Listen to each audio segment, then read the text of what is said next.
Hey everyone, welcome to another match of Temur Tarmodrazi. Today we are playing Mono Red Blitz. Um, Opening hand is alright. We can fetch for green source, so we can play Ancient Stirrings on turn 1. Our opponent plays Monastery Swift Spear, attacks in. At this point I'm thinking we're playing Burn, um, which I mean is okay. Actually our opening hand is pretty well suited to deal with Burn because we can at the very least take care of any threats they put on the board. Opponent's playing Crash Through, which is interesting. Um, okay, so Killing Fiend is also going to eat removal. It would be nice to draw a blue source right now, but it is what it is. We're going to dig and see what we can find. Wastes is the best we're going to get. So we still have a Lightning Bolt. Probably annoying our opponent at this point. Um, but it is what it is. Got our blue source, although it's pain land. Not much we can do there.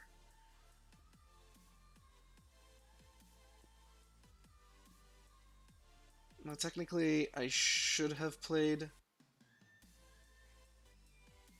I should have played the blue source here. This was a mistake. Not quite sure why I I put the wasteland there. I mean, I put the waste there, but okay. I suppose I was thinking, well, I didn't need it this turn because I was gonna bolt their creature. Yeah, Soulscar Mage. So fine. They're gonna go all out and start burning us down. That's okay. That's what Mono Red Blitz does. So they got their third land. They're drawing a card. They got another Lightning Bolt. That's okay. Now next turn, okay, Burst Lightning. They're going all out here. They're trying to burn us down as quickly as possible. Now, here's the thing when you're playing a deck like Burn, okay? The minute, like, once they're done casting all their spells, and they go down to one card or zero cards in hand, that's basically it. They've run out of gas. Um, unless they get super lucky here. So we're gonna hit them in. We're gonna go in for 6. Uh, we're still not showing our. I think what I was thinking here is I'm not going to show our opponent that we have blue, um, which I guess is a good strategy. But at this point, I think I would have just threatened permission. Our opponent is cycling. I mean, this is an example of what I'm trying to say. Our opponent's looking for answers. The correct play here is to counter their Manamorphose. Um, yeah, we do not want them drawing a card.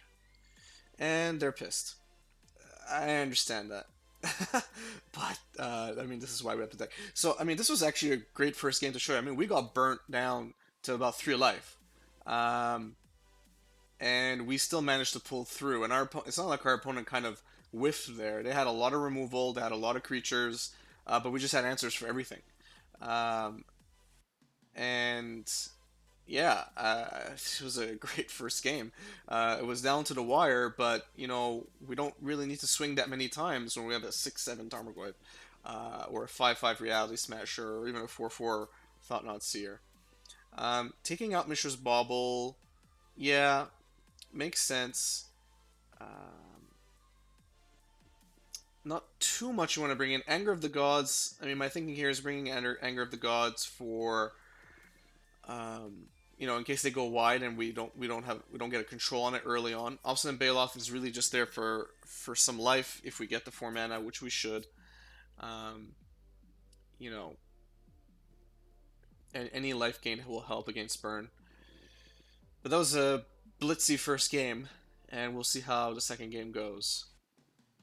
At least we know what we're playing against now. Um, our opening hand again is a keep. I mean, we have 2 removal spells again, which I think was the exact same thing in the first game. It looks like this is just a repeat of game 1, and it seems that way, but this is actually game 2. So they come in Mono Mysterious Swift Spear. We're going to do the exact same thing. We are going to go for our Stomping Ground. I mean, we have an island. We're going to take care of Monastery Swift Spear. I used Tarfire early on because you know two damage is enough early on. You can use Lightning Bolt later on for higher damage removal. So again, I mean, my first instinct is, hey, play Noble Hierarch, but it would be a mistake. We want to take out their creatures ASAP. So we're getting Lava Spiked. We're getting Lightning Bolted.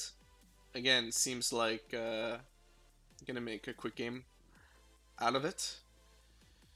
We draw a Tarmogoyf, and I think it would make sense to put one on the battlefield.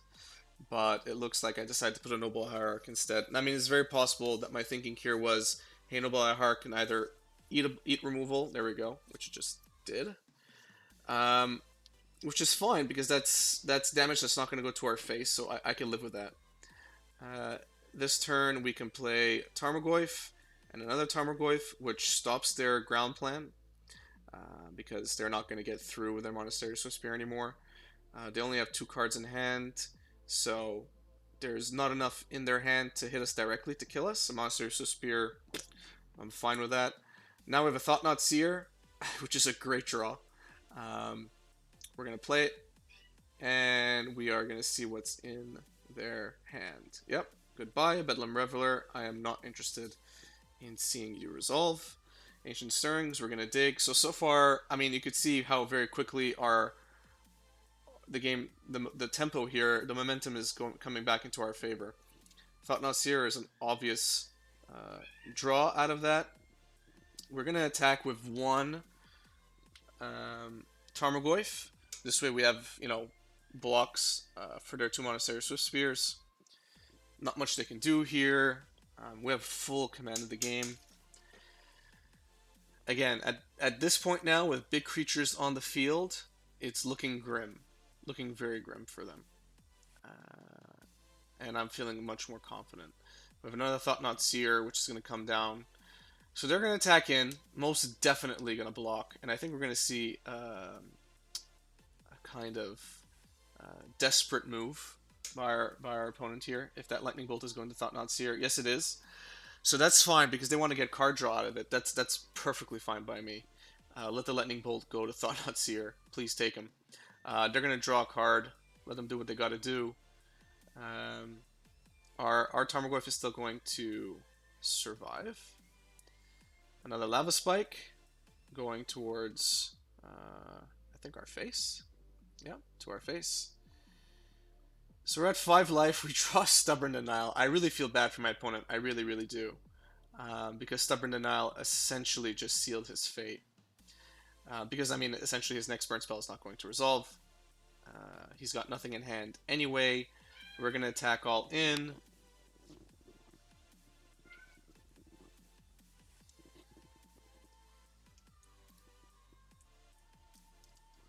And we'll see what happens. Yep, it's game. So we took care of an extremely aggro deck with a much more mid-rangey deck on our end. I mean, we have some acceleration, that's for sure, but it's not as fast as a burn deck or a Mono Red Blitz deck can be. But we still took care of our opponent, and I mean, as you can see, our permission package, as small as it may be compared to other decks that run blue, complements our deck quite a bit. I'm not missing anything by running Temur as opposed to just running red-green in this kind of shell. So Stubborn Denial really pulling its weight in that game. Even though we didn't cast the second game, it would have stopped essentially anything that would have killed us or turned the game in our opponent's favor, and we just put on the pressure. And that's really how most burn decks go. When you're playing a deck like Temur Tarmodrazi, if you can survive the initial onslaught of their cheap burn spells, if you can make it through that, then the game's momentum will slowly tip into your favor. And we have enough removal, we have enough huge threats, and we have enough permission to kind of stabilize. Even if we stabilize at low health, I mean, we stabilize at 8 health or 3 health in the first game, 5-ish health in the second game. That's not a lot of life, but we still stabilized, and we were able to come in for the win. And again, looking at this game, it's not like our opponent whiffed. They had everything they had. I mean, they had everything that they needed to attack, and it just wasn't enough. We had the superior deck in this case. So I hope you enjoyed that. Thanks for watching. Stay tuned for more. If you liked the video, please like it. Please subscribe if you want to see more and get notified when I upload more videos. I plan on uploading a video every other day or every 3 days. So yeah, thanks a lot. I appreciate your support. Have a good one.